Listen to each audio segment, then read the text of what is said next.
जय श्री राधे। जय श्री राधे। जय श्री राधे। जय श्री राधे।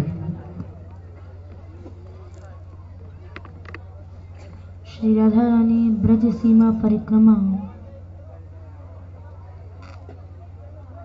मान मंदिर बरसाना 2011 का 31वां पड़ाव दिनांक 11 को तिथि प्रतिपदा शुक्रवार के दिन यहाँ मुखराई में पड़ा हुआ है।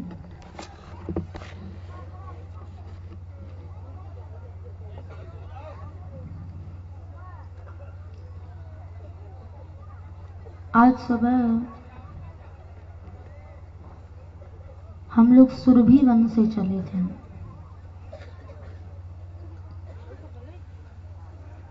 जहां से यात्रा शुरू हुई उसका नाम सुरभि वन था।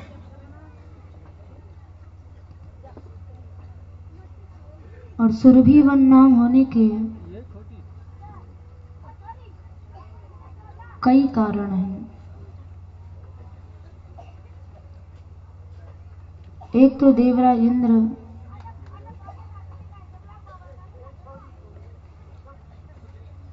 गिरिराज लीला के बाद जब श्री कृष्ण की स्तुति करने के लिए आए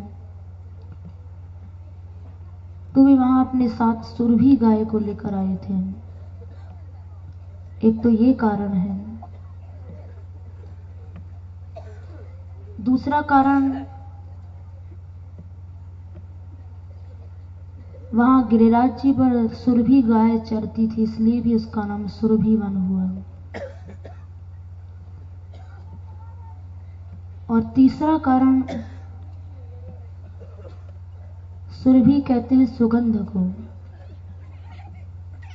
तो वो जो वन है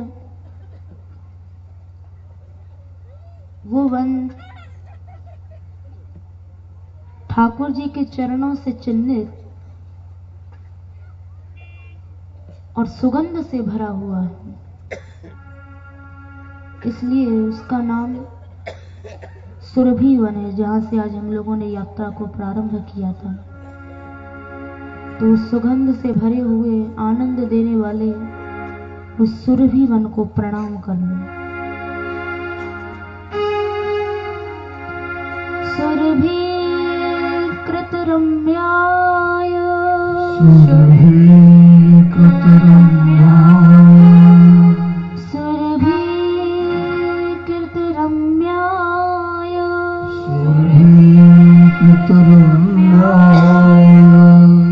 वनराज सुशोभिते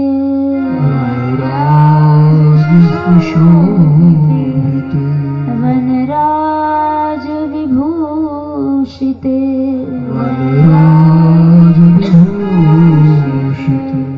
सौगंध्य परिपूर्णाय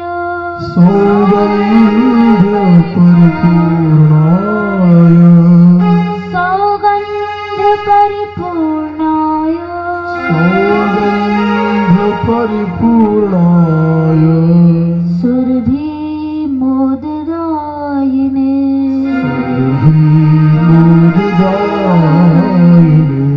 सुरभि मोददायिने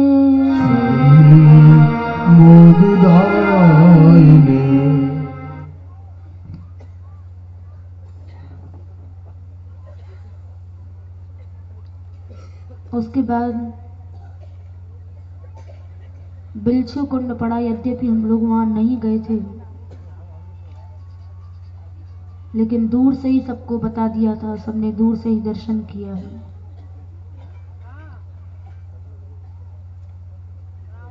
बिलछू कुंड पर ब्रज के जो 4 देव मुख्य हैं,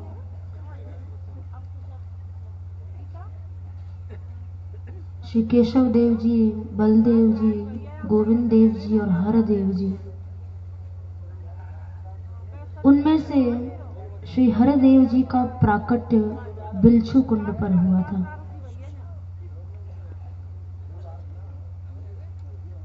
और उनके प्राकट्यकर्ता थे श्री केशवाचार्य जी महाराज। केशव देव जी ने हर देव जी को प्रकट किया।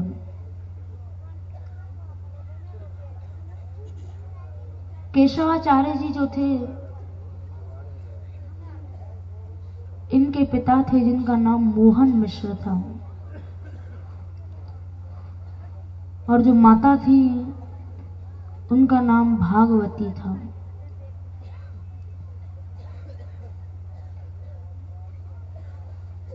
जैसे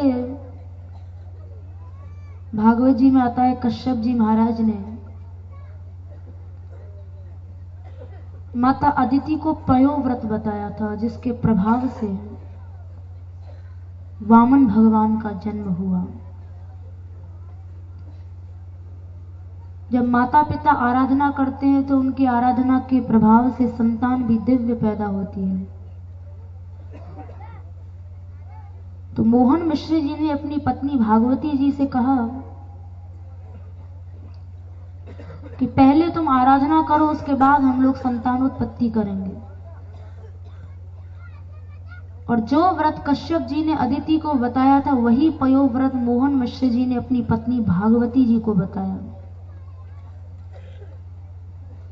उन्होंने उस व्रत को किया, उस व्रत के प्रभाव से श्री केशव जी का जन्म हुआ।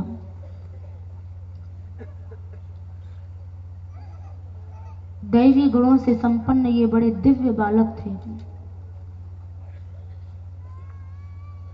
जब इनका अन्नप्राशन हो रहा था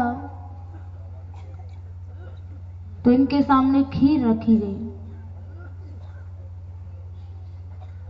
लेकिन इन्होंने खीर को छुआ तक नहीं। इन्होंने सबसे पहले अपना हाथ श्रीमद् भागवत जी के ऊपर रखा, क्योंकि बड़े दिव्य बालक थे। इनके जो पिता थे मोहन मिश्र जी, ये भागवत के बड़े अच्छे विद्वान थे,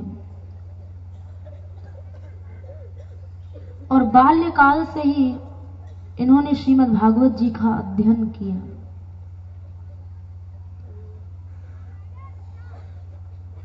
अपने पिता मोहन मिश्र जी के उनसे इन्होंने भागवत जी का अध्ययन किया,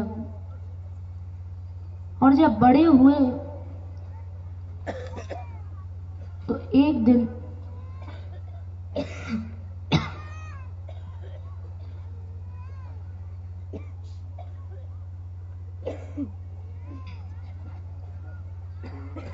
इनके जो पिता थे,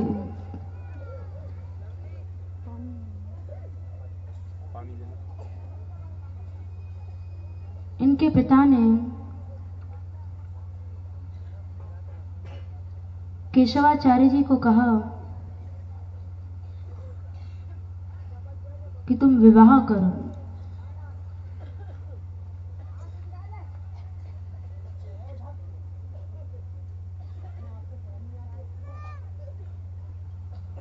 लेकिन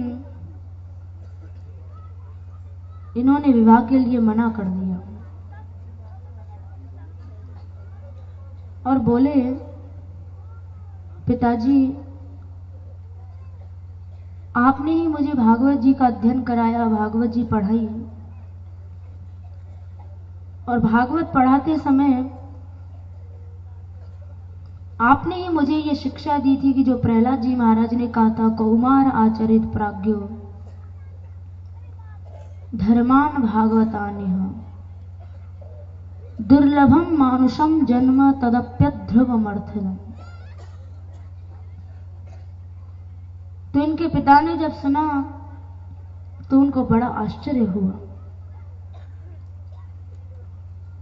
मन ही मन विचार करने लगे कि जीवन भर भागवत तो मैंने भी पढ़ी, लेकिन इसके समान आत्मसात अभी तक मैंने नहीं किया। जैसे युधिष्ठिर जी ने सत्यम वद जो पाठ पढ़ा था, उस पाठ को पढ़कर आत्मसात किया, वैसे ही केशवाचार्य जी ने भी सारी भागवत को आत्मसात कर लिया था। बोले पिताजी आपने ही तो पढ़ाया था दुर्लभम मानुषम जन्म, ये मनुष्य जन्म बड़ा दुर्लभ है। उसके अलावा ये जन्म बहुत कम समय के लिए मिला है, अध्रुव माने बहुत थोड़े समय के लिए मिला है। लेकिन इस थोड़े समय में भी अर्थात जो इस संपूर्ण समय का सदुपयोग करते हुए अपने हर क्षण को भगवान में लगाता है, उसे निश्चित इस छोटे से समय में भी भगवत प्राप्ति हो जाती है। तो आपकी ही यह शिक्षा है कि जन्म बार बार नहीं मिलता है और मिला है तो बहुत क्षणिक है, तो इसलिए इसका सही जगह उपयोग करना चाहिए। इसलिए मैं विवाह करना नहीं चाहता हूं, भगवत भजन करना चाहता हूं। सुनकर मोहन मिश्र जी को बड़ा विस्मय हुआ कि मैंने इसको भागवत जी का अध्ययन कराया, लेकिन ये तो मेरा भी गुरु बन गया।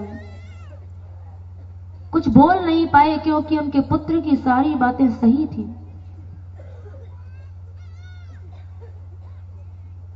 मोहन मिश्र जी ने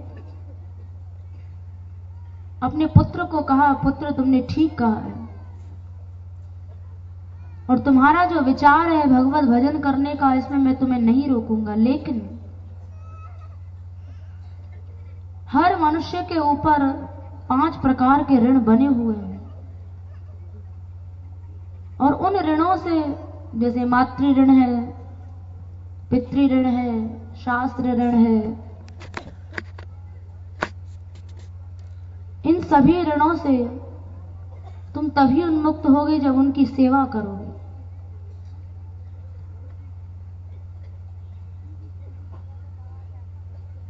तो केशवाचार्य जी ने अपने पिता को कहा, पिताजी भागवत जी में आपने ही मुझे यह भी पढ़ाया है कि देवर्षि भूताप्त नृणाम पितृणाम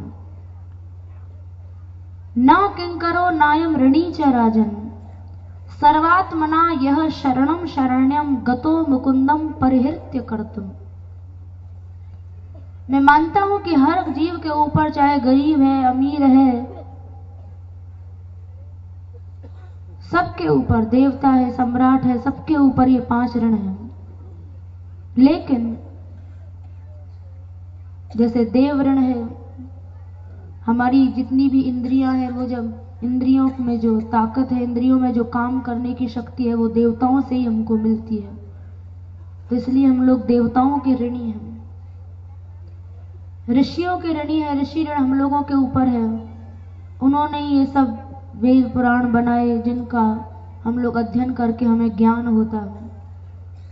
भूत माने प्राणियों का ऋण है, प्राणियों के ऋण में जैसे गाय है, गाय का हम लोग दूध पीते हैं तो उसका ऋण है हम लोगों के ऊपर, हम लोग उसके ऋणी हैं। माता पिता के ऋणी हैं, ये तो सब जानते ही हैं। गुरुजनों के ऋणी हैं। लेकिन ये जितने भी ऋण हैं, गतो मुकुंदम परिहृत्य कर्तुम सर्वात्मना यह शरणम शरण। जिस समय मनुष्य सर्वात्म भाव से भगवान की शरण ले लेता है, भगवान की शरण में चला जाता है, तो उसी समय ना उसे माँ बाप की सेवा की आवश्यकता, न देवताओं की सेवा की आवश्यकता, न ऋषि ऋण से मुक्त होने के लिए यज्ञ करने की आवश्यकता। केवल भगवान की शरण ले लो तो उसी में सर्वात्मना यह शरणम शरण। सर्वात्म भाव से जिस समय मनुष्य भगवान की शरण में चला जाता है, तो वो भगवत शरणागति उसे सभी ऋणों से मुक्त कर देती है। ये बात सुनकर मोहन मिश्र जी को बहुत बड़ा आश्चर्य हुआ। बोले, पुत्र तुमने बिल्कुल ठीक कहा है, अब मैं तुम्हें नहीं रोकूंगा, तुम जिस रास्ते को पकड़ना चाहते हो उस मार्ग को पकड़ लो। उसके बाद उन्होंने अपने पिता से आशीर्वाद लिया और भगवत शरण ग्रहण करने के लिए अपने घर से बाहर चले गए। जब घर से बाहर निकले तो वहां मार्ग से 2-4 यात्री जा रहे थे। उनमें से एक यात्री ने किसी दूसरे से कहा कि अरे कौन है, तुझे तेरा मित्र बुला रहा है, सुनता क्यों नहीं है। जैसे ही ये आवाज सुनी तो केशवाचार्य जी के मन में वैराग्य उत्पन्न हो गया। ऐसी ही घटना लाला बाबू की मिलती है। उनको भी इसी प्रकार से वैराग्य हुआ था। एक बार सायंकाल के समय कोई माझी जो मछलियों को मारता है, वो पति पत्नी मछली पकड़ रहे थे। तो उसकी पत्नी ने अपने पति से कहा कि सूर्य डूबा जा रहा है, जल्दी से चलो, दिन निकल गया, रात होने वाली है। इतना सुनते ही उनको वैराग्य उत्पन्न हो गया था। उनको लगा कि ये वाक्य हमारे ही लिए कहा जा रहा है। तो ये सुनते ही उनको वैराग्य पैदा हो गया। वैसे ही जब केशवाचार्य जी अपने घर से निकले तो 2-4 यात्री जा रहे थे। उनमें से किसी एक ने कहा, अरे भाई, तुझे तेरा मित्र बुला रहा है, सुनता क्यों नहीं? तो इनको ऐसा लगा मानो श्री कृष्ण मुझे बुला रहे हैं। तो उसी समय ये ब्रज के लिए चल पड़े। इनके मन में ऐसा कृष्ण भाव पैदा हुआ कि रोते हुए, चिल्लाते हुए, गाते हुए वहां से गए कि कहाँ है कृष्ण, कहाँ है मेरा मित्र कृष्ण। और पुकारते हुए केशवाचार्य जी सीधे बरसाना पहुंचे और वहां श्री जी ठाकुर जी को ढूंढने लगे।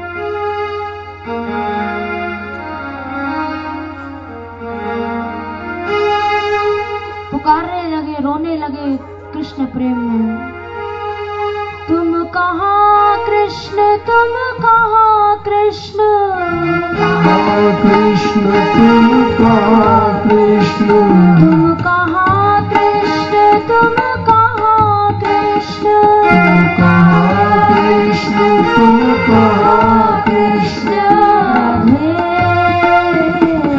राधे राधे गोविंद भज राधे,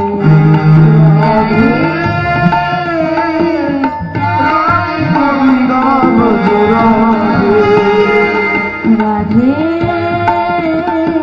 राधे गोविंद भज राधे,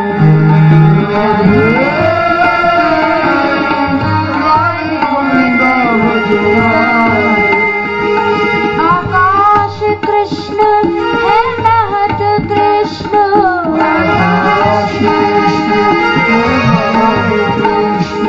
आकाश कृष्ण है महत कृष्ण,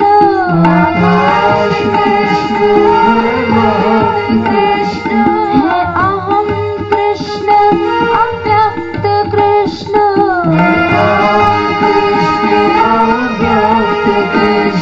भज राधे राधे गोविंद भज राधे, राधे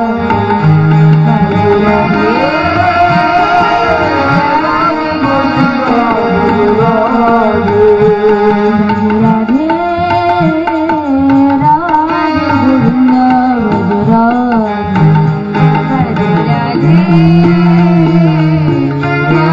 गोविंद भज राधे, है मही कृष्ण है जल ही कृष्ण,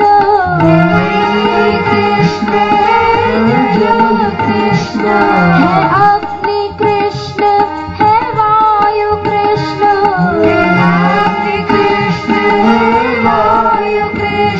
भज राधे राधे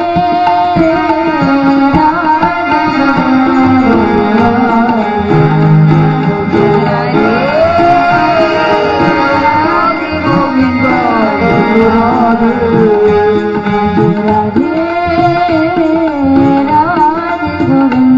भज राधे,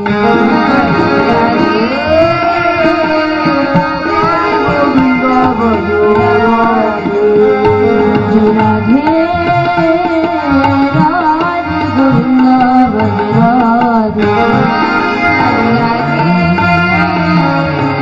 भज राधे,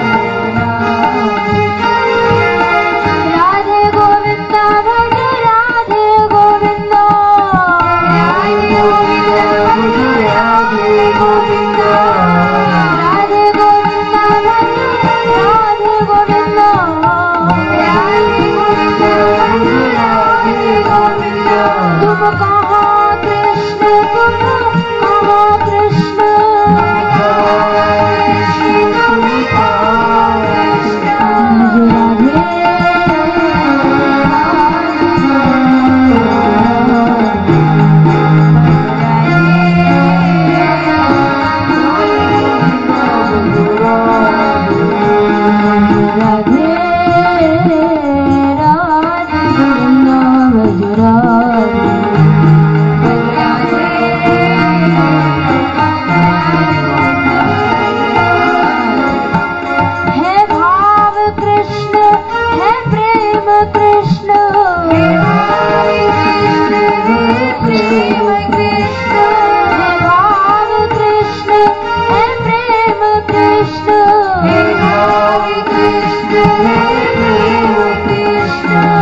भज राधे राधे गोविंदा भज राधे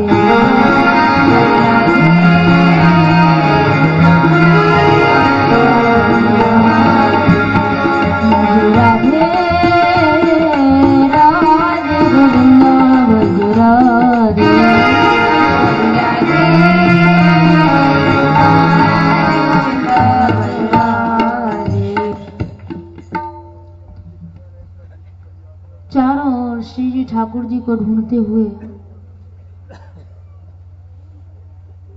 श्री केशवाचार्य जी सीधे बरसाना पहुंचे। सीधे इनको श्री जी की कृपा प्राप्त हुई और बरसाना में भी गहवर वन में पहुंचे, जहां नित्य केली विलासेन निर्मितम राधाया स्वयं, जिस गहवर वन को स्वयं श्री जी ने अपने हाथों से बनाया। सीधे इनको श्री जी की कृपा प्राप्त हुई। उस समय गहवर वन में बड़े सिद्ध महात्मा विराजते थे, जिनका नाम ज्ञान देव जी था। केशवाचार्य जी ने जाकर उनको अपना गुरु बनाया और अपनी सारी बातें बताई, जो जो उनका उनके पिताजी से संवाद हुआ था। उन सभी बातों को सुनकर ज्ञान देव जी भी समझ गए कि ये तो कोई योग भ्रष्ट महापुरुष मालूम पड़ता है, क्योंकि भागवत जी के प्रमाणों के द्वारा जो उन्होंने अपने पिताजी को बातें कही थी, वो सब उन्होंने अपने गुरु ज्ञान देव जी को बताई थी। इनसे उनको पता लगा कि निश्चित ये कोई बड़ा भारी विद्वान है। ज्ञान देव जी ने केशवाचार्य जी को गुरु मंत्र दिया। ज्ञान देव जी गुरु थे और केशवाचार्य जी शिष्य थे। तो केशवाचार्य जी ने उनसे गुरु मंत्र लिया और उसके बाद ज्ञान देव जी ने केशवाचार्य जी को आज्ञा दी कि अब तुम जाओ गिरिराज जी में रहो जाकर, और वहां निरंतर परिक्रमा करते हुए तुम श्री जी और ठाकुर जी का कीर्तन करना, तुम्हें निश्चित ही युगल सरकार की प्राप्ति हो जाएगी। अपने गुरु की आज्ञा से केशवाचार्य जी गिरिराज जी में आए और यहाँ गिरिराज जी की परिक्रमा करते हुए दिन रात युगल सरकार के उपासक थे, श्री जी ठाकुर जी का कीर्तन किया करते थे। एक दिन रात में सोए हुए थे तो ठाकुर जी इनके स्वप्न में आए और इनको आदेश किया कि हे केशव, तुमने बहुत दिन तक हमारी उपासना की है, इस समय हम बिलछू कुंड पर हैं और जाओ तुम वहां जाकर हमें ले आओ। जब ठाकुर जी ने ये कहा तो केशवाचार्य जी ने ठाकुर जी को कहा, प्रभु आप अकेले हैं या वहां राधा रानी भी है? तो ठाकुर जी ने कहा, इस समय तो मेरा वहां केवल मेरा ही विग्रह है। जब ये सुना तो स्पष्ट मना कर दिया केशवाचार्य जी ने कि प्रभु फिर मैं आपको नहीं लाऊंगा, क्योंकि मैं तो युगल सरकार का उपासक हूं, मुझे तो आप दोनों चाहिए। जब ये सुना तो ठाकुर जी हंस गए। स्वप्न में ही बातें हो रही थी। ठाकुर जी ने केशवाचार्य जी को कहा, हे केशव,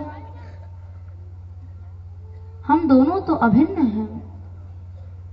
एक बार मैं बरसाना गया था तो वहां मुझे श्री जी का दर्शन नहीं मिला, और तुम जानते हो मैंने ये गिरिराज लीला किस लिए की?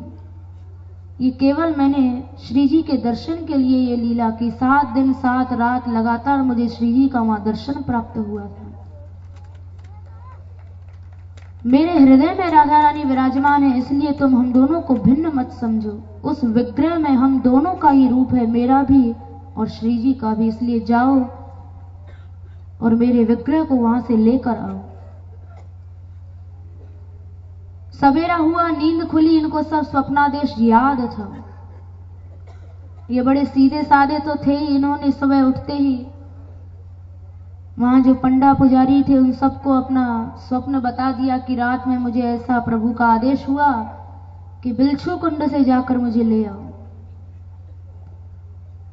सबके सब पंडा वहां से भागे, बिलछू कुंड पर आए, क्योंकि सब चाहते थे कि हमें ठाकुर जी को प्रकट करने का अधिकार मिले। लेकिन केशव देव जी जो थे ये बड़े ही सीधे साधे थे। तो वहां जब पंडे गए तो उन्होंने ठाकुर जी का जो विग्रह था उसको उठाने का बहुत प्रयास किया, लेकिन ठाकुर जी नहीं उठे। और उन्होंने केशवाचार्य जी को बिलछू कुंड के दूर ही खड़ा कर दिया कि तुम यहीं खड़े रहना, हम ठाकुर जी को प्रकट करेंगे। तो ये वहीं खड़े रहे। उसके बाद जब पंडों ने बहुत जोर लगा लिया, ठाकुर जी नहीं उठे, हिले तक भी नहीं, तब वहां आकाशवाणी हुई। आकाशवाणी ने कहा कि इस विग्रह को जो उठाएगा वही इस विग्रह का सेवाधिकारी होगा। लेकिन वो विग्रह ना किसी पंडा से हिला, ना किसी पुजारी से हिला। उसके बाद सब पंडों ने, पुजारियों ने केशव देव जी को बुलाया। ये जैसे ही गए तो इन्होंने प्रभु को उठाने का भी प्रयत्न नहीं किया। उसी समय प्रभु उछलकर इनकी छाती से लग गए। केशवाचार्य जी ने हरदेव जी को गोद में लिया और उनको गोद में लेकर वहां से आए और उनकी सेवा पूजा करने लगे। बड़े विरक्त संत थे, मधुकरी मांगते थे, भिक्षा में जो मिल जाता था वही पाकर संतुष्ट रहते, वही प्रभु को भोग में लगा देते थे। एक दिन ठाकुर जी ने केशव देव जी को कहा, केशवाचार्य जी को कहा कि केशव, तुम भोग तो लगाते हो लेकिन भोग में तुम कभी खीर का भोग नहीं लगाते हो। तो केशव देव जी बोले, प्रभु ये आप क्या कह रहे हैं, मैं तो विरक्त हूं, यहाँ भजन करने आया हूं, मैं खीर आपके लिए कहां से बनाऊं। खीर में तो फिर दूध भी चाहिए, चावल भी चाहिए, मीठा भी चाहिए, मैं ये सब सामान कहां से लाऊंगा। तो हरिदेव जी बोले, तुम चिंता मत करो, मैं अपना प्रबंध स्वयं कर लूंगा। तब वहां हरदेव जी ने एक भगवान दास नाम के राजा थे, उनको स्वप्न दिया और उनको स्वप्न में आदेश दिया कि मेरे भोग राह की मंदिर की व्यवस्था करो। तब उस स्वप्नादेश को, उसका पालन करते हुए वो राजा यहां आए और यहां आकर उन्होंने मानसी गंगा के पास लाल पत्थर का एक विशाल मंदिर बनवाया, श्री हरदेव जी का मंदिर। तो इस तरह से हरदेव जी को केशवाचार्य जी ने प्रकट किया। तो बिलछू कुंड पर उनका प्राकट्य हुआ। बिलछू कुंड को बिछुआ कुंड भी कहते हैं, क्योंकि वहां श्री जी का बिछुआ भी एक बार खो गया था, इसलिए इसका नाम बिछुआ कुंड भी है। वहां की दूसरी कथा, वहां नंददास जी की बैठक है, जो अष्टछाप के महाकवियों में आते हैं, श्री नंददास जी महाराज। नंददास जी की बैठक भी बिलछू कुंड पर है। नंददास जी जो थे, अष्टछाप के कवियों में इनके लिए कहा गया कि और कवि गढ़िया नंददास जड़िया, इनकी बड़ी प्रशंसा की है। इन्होंने जितने भी, क्योंकि महापुरुषों को तो जो लीला दिखाई देती है, जिसका अनुभव होता है, वही वो गाते हैं, वही वो लिखते हैं। तो इनके पदों में ऐसी सुंदर सुंदर उपमाएं मिलती हैं जो दूसरे अन्य किसी भी कवि के पद में उस टक्कर की उपमा, उस टक्कर के शब्द नहीं मिलते हैं। नंददास जी के जितने भी पद हैं वो सब एक से एक बढ़ चढ़कर हैं। तो एक बार नंददास जी को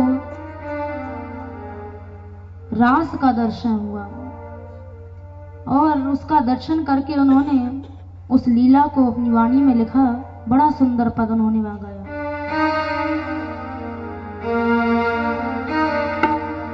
देखो देखो रीनागर नट, देखो देखो देखो देखो रीनागर नट, देखो देखो निर्तत है कालिंदी के तट, कालिंदी के तट, निर्तत है कालिंदी के तट, निर्तत है कालिंदी के तट। देखो देखो रे नागर नट, देखो देखो रे नागर नट।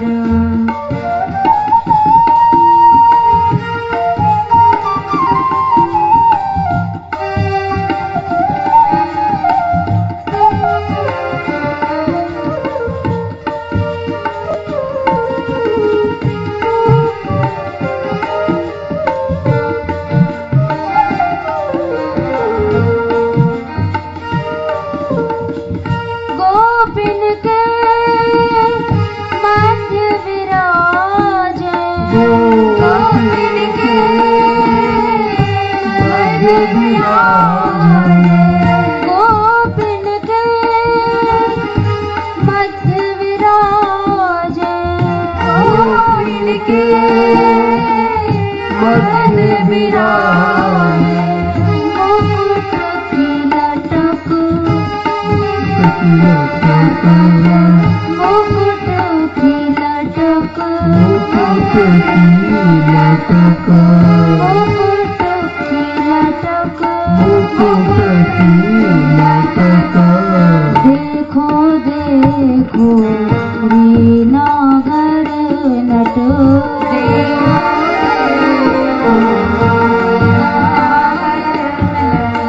देखो देखो रीनागर नट, देखो देखो नागर नट।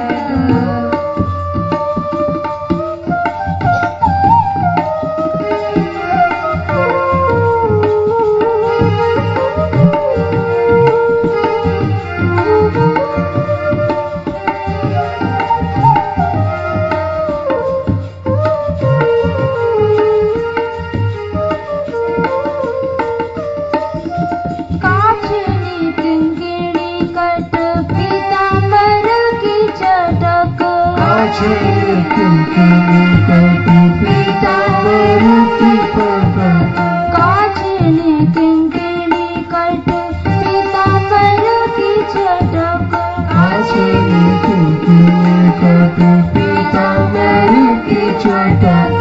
कुंडल किरण रवि रथ की अटक, कुंडल किरण रवि रथ की अटक, कुंडल किरण रवि रथ की अटक, कुंडल किरण रवि रथ की अटक।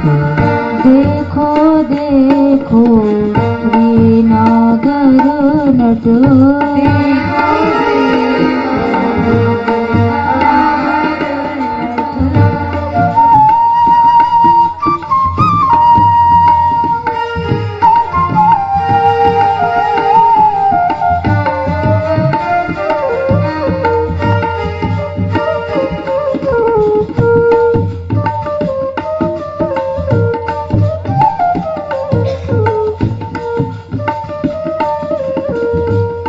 श्री कृष्ण के कुंडल की किरण रवि रथ की अटक ऐसे चमक रहे हैं कि उस चमक को देखकर सूर्य की गति भी रुक गई।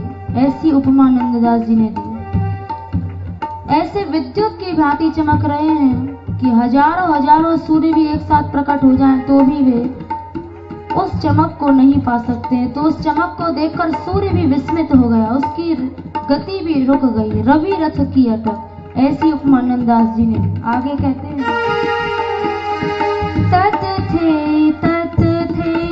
शब्द सकल घट, तत थे शब्द सकल घट, तत थे शब्द सकल घट, तत थे शब्द सकल घट,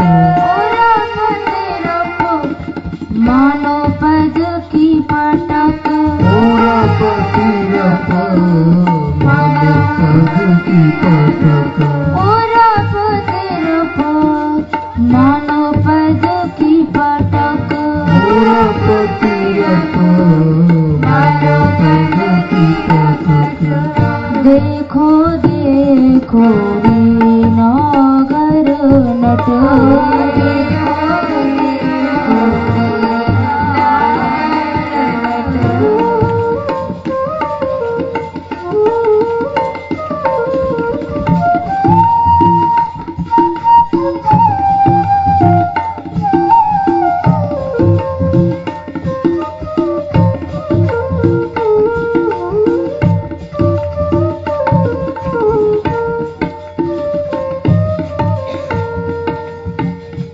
रास में जब ठाकुर जी ने वंशी बजाई तो उनकी आराधना केवल राधा नाम की होती है। रास के मध्य जब वंशी बजाई तो उसमें राधा नाम गाया। रास मध्य राधे राधे मुरली में रट, मुरली में रट, रास मध्य राधे राधे मुरली में रट,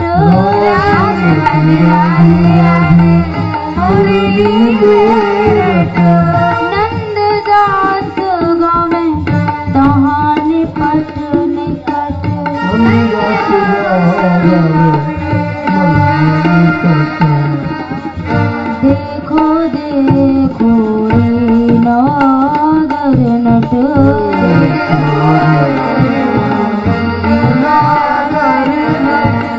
देखो देखो रे नागर नट,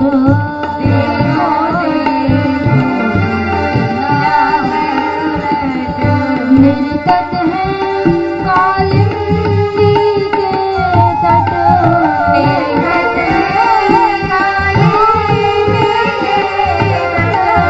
निर्तत है कालिंदी के तट,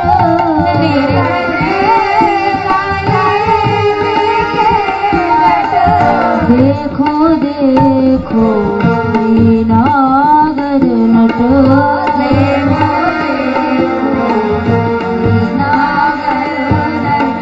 देखो देखो रे नागर नट,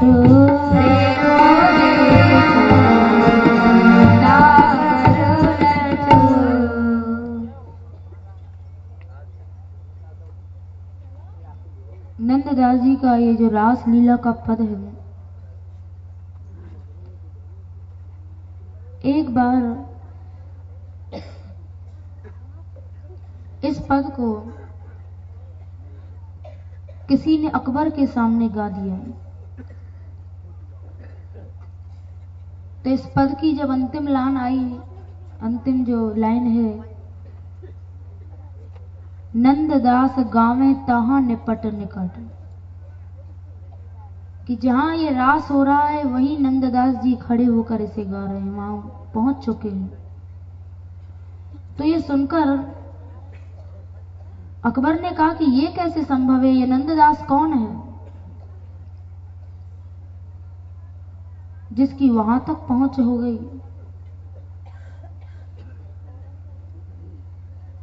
जब पूछा तो पता लगा कि नंददास जी यहाँ गिरिराज जी में विराजित हैं।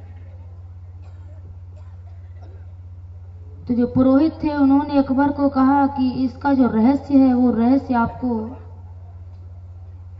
आपकी जो पत्नी है रूप मंजरी जिसका नाम है वो इसका रहस्य बता सकती है। तो अकबर ने रूप मंजरी से पूछा कि बताओ इसका क्या रहस्य है।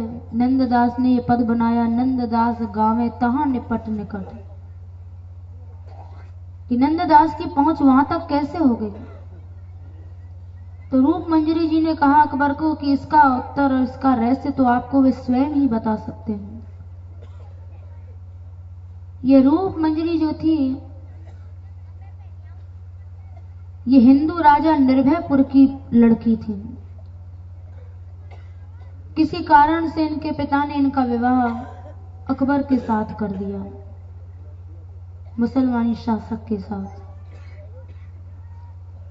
लेकिन ये बड़ी कृष्ण भक्त थी। अकबर से विवाह होने के पूर्व ही इन्होंने अपने मन में श्री कृष्ण को पति मान लिया था। ये अवतरित गोपी थी।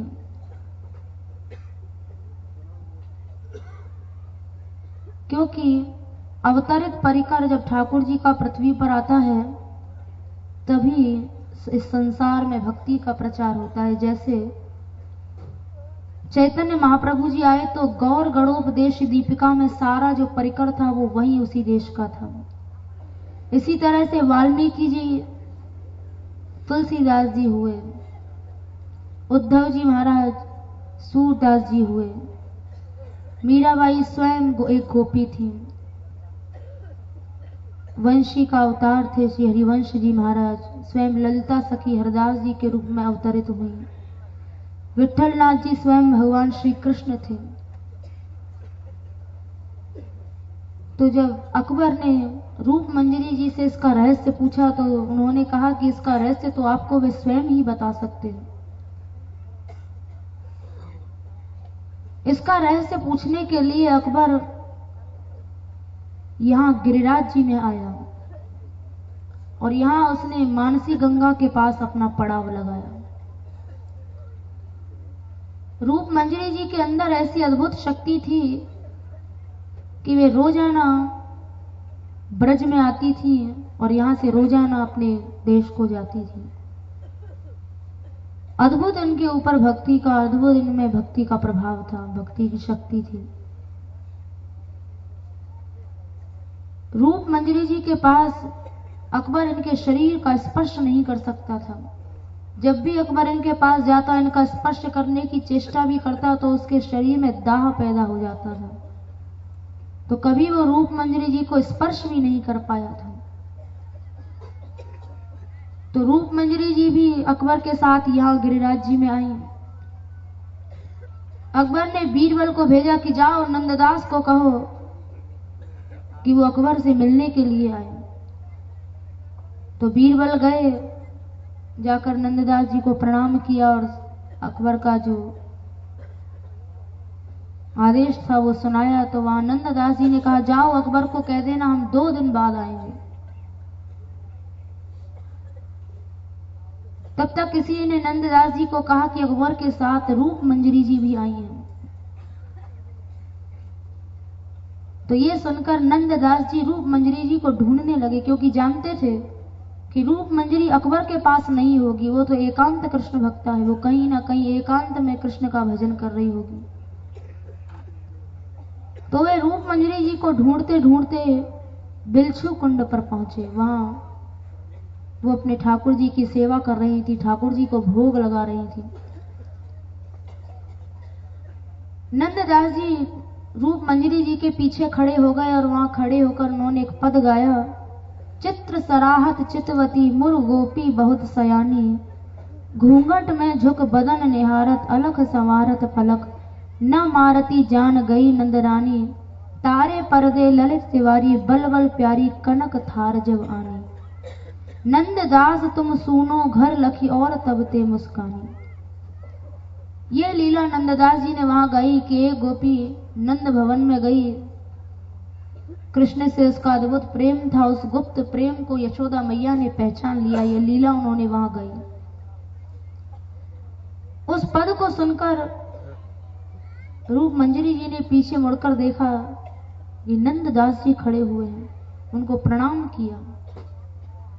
उसके बाद वो प्रभु को जो भोग लगा रही थी वो भोग लेकर आई और बोली नंददास जी को कि आप मेरा ये प्रसाद स्वीकार करेंगे, क्योंकि उसे ये भय था कि मैं मुसलमान शासक के साथ मेरा विवाह हुआ है और नंददास जी जो थे वो ब्राह्मण थे, पता नहीं ये मेरे हाथ से प्रसाद लेंगे या नहीं लेंगे।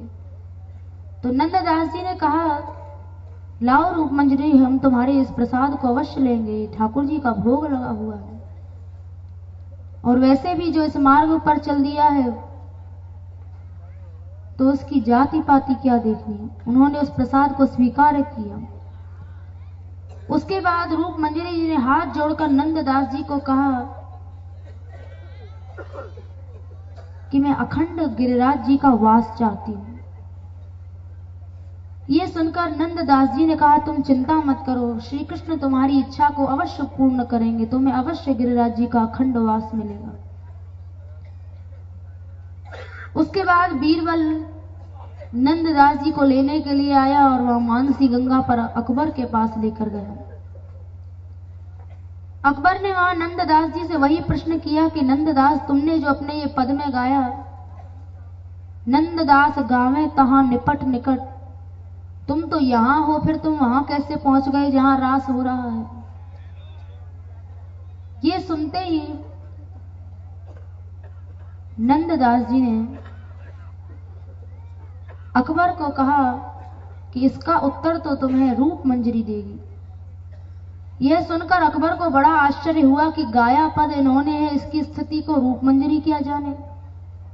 लेकिन नंददास जी की आज्ञा थी तो वो गया पूछने के लिए रूप मंजरी से और बोला जाकर कि नंददास ने जो अपने पद में गाया, नंददास गावे तहां निपट निकट, इसका क्या रहस्य है।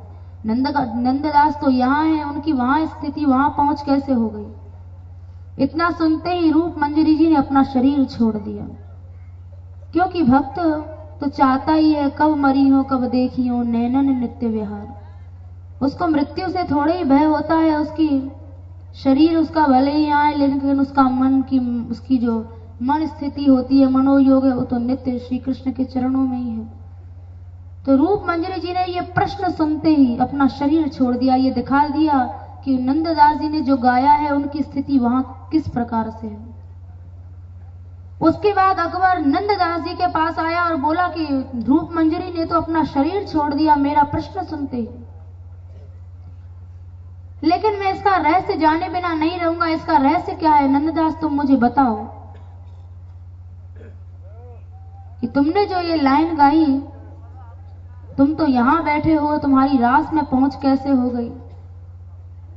तो इतना सुनते ही नंददास जी ने भी अपना शरीर छोड़ दिया और अकबर को उत्तर मिल गया कि महापुरुषों की स्थिति ठाकुर जी के पास किस प्रकार से रहती है।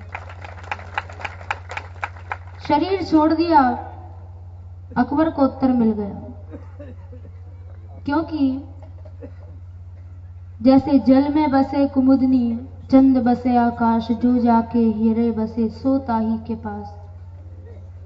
लाखों करोड़ों मील की दूरी होती है चंद्रमा की और कुमुदनी की, लेकिन जब चंद्रमा निकलता है तो कुमुदनी अपने आप खिल जाती है और उसे चंद्रमा के मिलन का उसे अनुभव होता है, क्योंकि जो जाके हीरे बसे सो ताही के पास।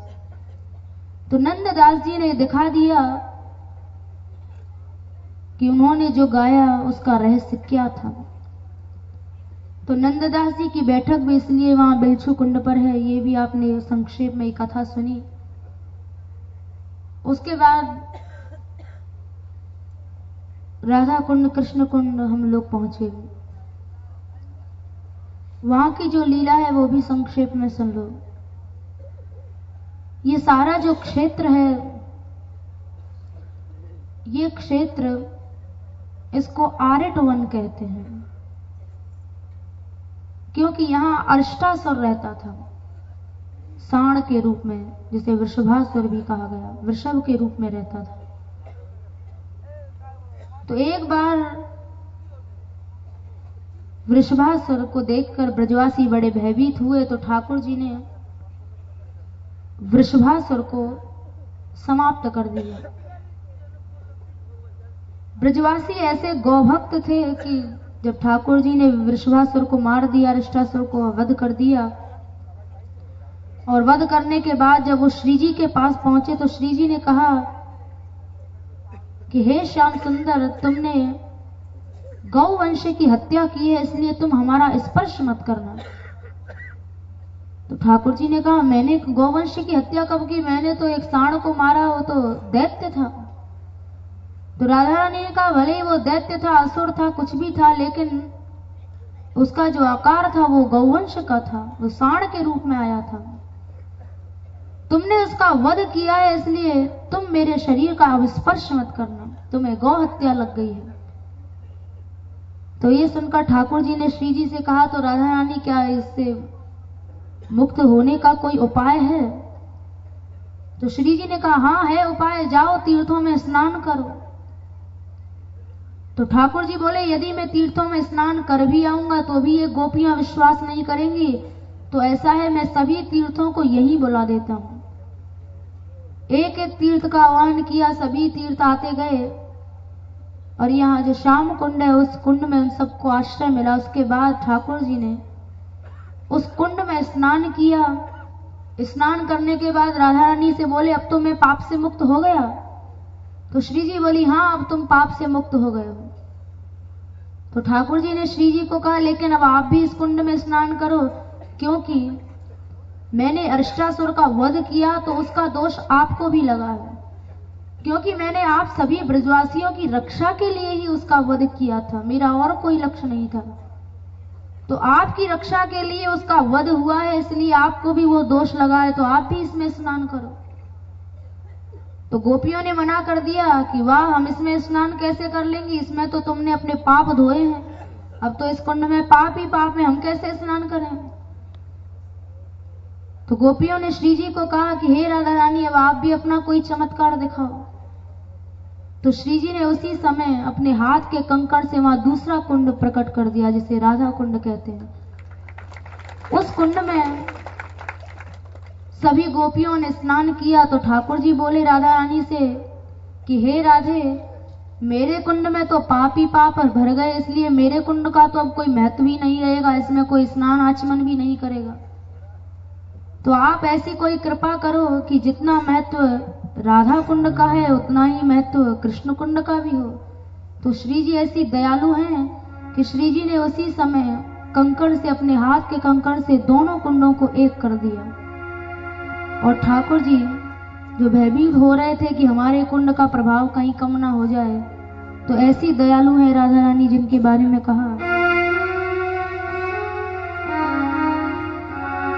रानी बड़ी है दयाल, दयाल महारानी, रानी बड़ी है दयाल, दयाल महारानी, रानी बड़ी है दयाल, दयाल महारानी, रानी बड़ी है दयाल, दयाल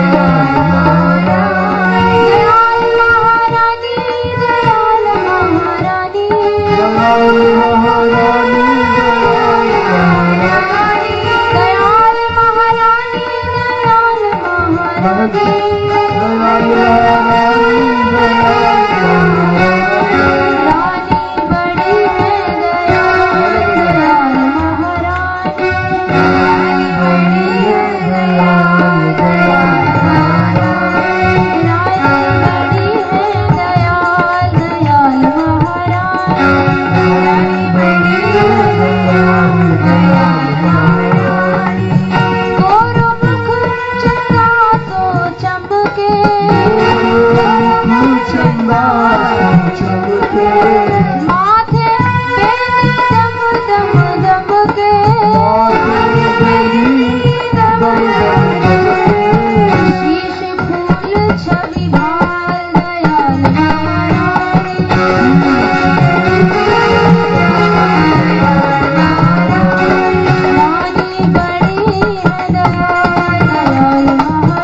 पद्म पुराण में राधा कुंड के बारे में लिखा है कि यथा राधा प्रिया विष्णु तस्या कुंडम प्रियम तथा। जितना ठाकुर जी को श्री जी प्रिय है उतना ही श्री जी का कुंड, ये जो राधा कुंड है वो उतना ही प्रिय है। ये कुंड लुप्त हो गया था। चैतन्य महाप्रभु जी ने यहाँ आकर इस कुंड को पुनः प्रकट किया।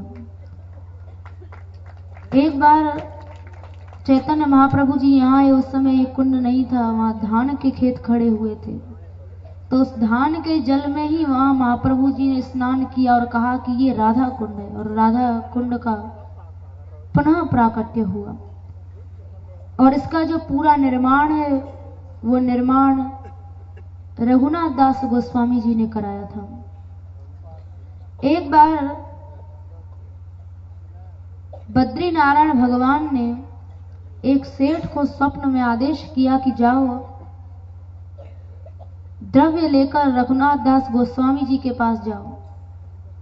जब तुम उन्हें धन दोगे तो वे यद्यपि मना करेंगे, लेकिन तुम उनको कहना कि भगवान ने मुझे आज्ञा की है। तो वो सेठ जो था वो प्रभु की आज्ञा अनुसार गया, जाकर रघुनाथ दास जी को उसने द्रव्य दिया। तो पहले तो लेने को मना किया, लेकिन जब मालूम हुआ कि भगवद आज्ञा हुई है तो उन्होंने उस द्रव्य को लिया और उन दोनों कुंडों का उस समय निर्माण कराया। जिस समय निर्माण कार्य हो रहा था तो उस समय 5 वृक्ष थे। तो उन वृक्षों ने कहा कि आप हमें मत काटिए, हम यहाँ का वास चाहते हैं। वो 5 पांडव थे, तो उन्होंने भी यहाँ के वास की इच्छा की, तो उन वृक्षों को सुरक्षित कर दिया गया। रघुनाथ दास गोस्वामी जी का भजन स्थल यही रहा, वो यही भजन किया करते थे। एक बार सनातन गोस्वामी जी ने इनको मना किया कि आप यहाँ भजन क्यों करते हैं, क्योंकि उस समय यहाँ बड़ा सघन वन था। अनेकों हिंसक जानवर, सिंह, व्याघ्र आदि घूमा करते थे। तो सनातन गोस्वामी जी ने कई बार रघुनाथ दास जी को मना किया कि आप यहाँ भजन क्यों करते हैं, यहाँ अनेकों हिंसक जानवर घूमते हैं। तो वो हंस गए और उन्होंने सनातन गोस्वामी जी को दिखाया कि उनके भजन के प्रताप से वहां के हिंसक जानवरों के अंदर भी कोई बैर भाव, हिंसा का भाव नहीं था। आध पाव छाछ पीकर 22.5 घंटे वो यहाँ भजन किया करते थे। एक दिन रघुनाथ दास गोस्वामी जी का कुछ स्वास्थ्य खराब हो गया, ये यहीं की घटना है। तो साधारण वैद्य तो ये भी नहीं बता पाए कि उनको बीमारी क्या हुई है। तो उस समय बल्लभ संप्रदाय से दीक्षित एक ब्रह्मदत्त नाम के वैद्य यहाँ आए और उन्होंने रघुनाथ दास गोस्वामी जी की नवज पकड़ते ही कह दिया कि इन्होंने खीर खाई है जिससे इनको व्यतिक्रम हो गया है। अब वहां के जितने भी गौड़ीय भक्त थे वो सब के सब उस वैद्य को डांटने लगे, बोले कि तुम हमारे रघुनाथ दास गोस्वामी जी के ऊपर कलंक लगाते हो। हमने तो इनको कभी छाछ के अलावा कुछ खाते पीते ही नहीं देखा, वो भी आध पाव छाछ 22.5 घंटे भजन करते हैं आध पाव छाछ पीकर। तो इनके पास खीर कहां से आ गई, ये तो छाछ के अलावा कुछ लेते ही नहीं है। तो सबके सब वो ब्रह्मदत्त जो वैद्य थे ये भी बड़े सिद्ध थे। तो उन्होंने कहा, जब गौड़ीय भक्त बिगड़ गए तो बोले तुम जाओ और रघुनाथ दास जी से स्वयं जाकर पूछो उन्होंने खीर खाई है कि नहीं खाई। तो जब गए जाकर पूछा कि महाराज आपने खीर खाई, तो रघुनाथ दास गोस्वामी जी हंस गए, बोले हाँ मैंने खीर खाई थी। तो जो गौड़ीय भक्त थे उन्होंने पूछा कि आपने खीर कब खाई, हमने तो आपको छाछ के अलावा कुछ खाते पीते ही नहीं देखा। तो बोले मैंने मानसिक सेवा जब कर रहा था तो मानसिक सेवा में मैंने प्रभु को खीर का भोग लगाया था और वही प्रसाद मैंने मानसिक रूप से पाया था, वैसे नहीं पाया, मानसिक रूप से वो खीर खाई थी। लेकिन जितने भी हमारे मानसिक भाव होते हैं, ये निश्चित है कि उनका शरीर पर प्रभाव अवश्य पड़ता है। जैसे गुस्सा करते हैं तो अपने आप आंखें लाल हो जाती हैं, अपने आप शरीर में कंपन होने लगता है, शरीर कांपने लगता है। करुणा आई तो अपने आप आंखों से आंसू निकलने लगते हैं। सामने लड्डू का थाल आ गया तो अपने आप जीभ में पानी आने लग जाता है। तो मानसिक जितने भी भाव होते हैं उनका निश्चित है कि शरीर पर प्रभाव अवश्य पड़ता है। तो यहाँ इसी क्षेत्र में उन्होंने, रघुनाथ दास गोस्वामी जी का ये भजन स्थल रहा, उन्होंने यहाँ भजन किया। ये जो क्षेत्र है सारा मुखराई तक, ये सारा क्षेत्र इसे आरिट वन कहते हैं, क्योंकि अरिष्टासुर यहाँ रहता था, इसलिए इस आरिट वन को प्रणाम कर लो। अरिष्ट रूपिणे तुभ्यं, अरिष्ट रूपिणे तुभ्यं, अरिष्ट रूपिणे तुभ्यं, अरिष्ट रूपिणे तुभ्यं, वनाय च नमो नमः, वनाय च नमो नमः, वामराकुल रम्याय,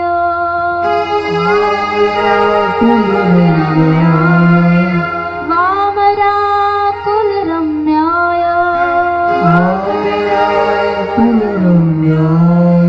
ममारिष्टं विनाशय,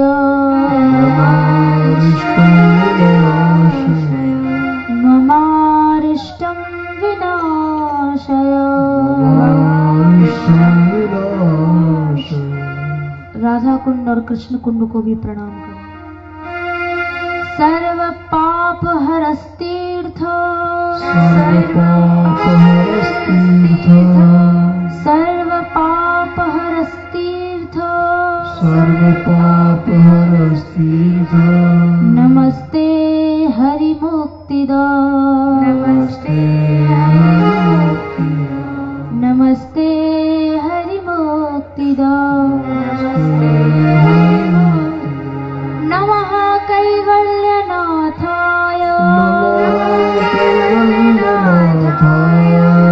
नमः कैवल्यनाथाय,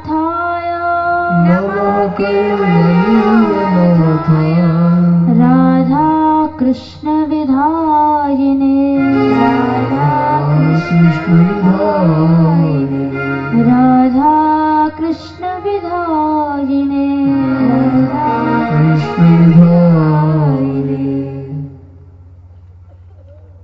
अब मुखराई की भी संक्षेप में कथा सुन लो कि राधा रानी का जितना भी परिकर है,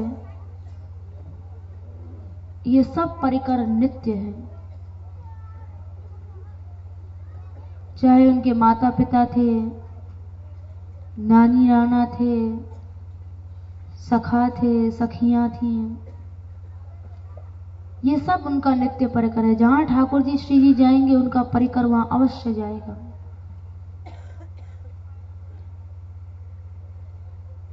रानी कीर्ति जी और वृषभानु जी के जन्म से पहले ही इस भूतल पर बरसाना धाम का अवतरण हुआ था। कीर्ति जी जो थी ये पितृश्वरों की अयोनिजा कन्या थी जिनका नाम कलावती था, और वृषभानु जी जो थे ये पूर्व जन्म में राजा सुचंद्र थे। इन दोनों का विवाह हुआ। ब्रह्मा जी के वरदान से सुचंद्र ही वृषभानु हुए और कलावती रानी ही कीर्ति हुई। इनके जो पिता थे वृषभानु जी के, उनका नाम सुरभानु था पुराणों के अनुसार, और माता का नाम पद्मावती था। यद्यपि ब्रज रसिकों ने वृषभानु जी के माता पिता का नाम तो महिभान दिया और माता का नाम सुखदा दिया। वैसे ही कीर्ति जी के भी जो माता पिता थे उनका पौराणिक नाम अलग है और ब्रजवासियों ने जो नाम दिया वो अलग है। जो पौराणिक नाम है उसके अनुसार तो इनके पिता जो थे कीर्ति जी के, वो कान्यकुब्ज देश के राजा थे जिनका नाम भलंदन था, और जो इनकी मां थी उनका नाम मालावती था। इन दोनों ने यज्ञ किया और यज्ञ कुंड से कीर्ति जी का जन्म हुआ, उनका प्राकट्य हुआ। किंतु ब्रज रसिकों ने उनके माता पिता का नाम अलग कहा। कीर्ति जी के पिता का नाम उन्होंने चंद्रभानु कहा और माता का नाम जो मालावती थी उनको ब्रजवासी मुखरा कहते थे। तो उन मुखरा जो राधा रानी की नानी थी, ये उन्हीं का गांव है, यहाँ वो रहा करती थी और उन्हीं के नाम के कारण इसका नाम मुखराई हुआ। तो ये राधा रानी के नानी का गांव है। ये सारा परिकर ठाकुर जी श्री जी का नित्य है, इसलिए ये जितने भी हैं इन सब का अवतार हुआ। ये कोई साधारण लोग नहीं थे।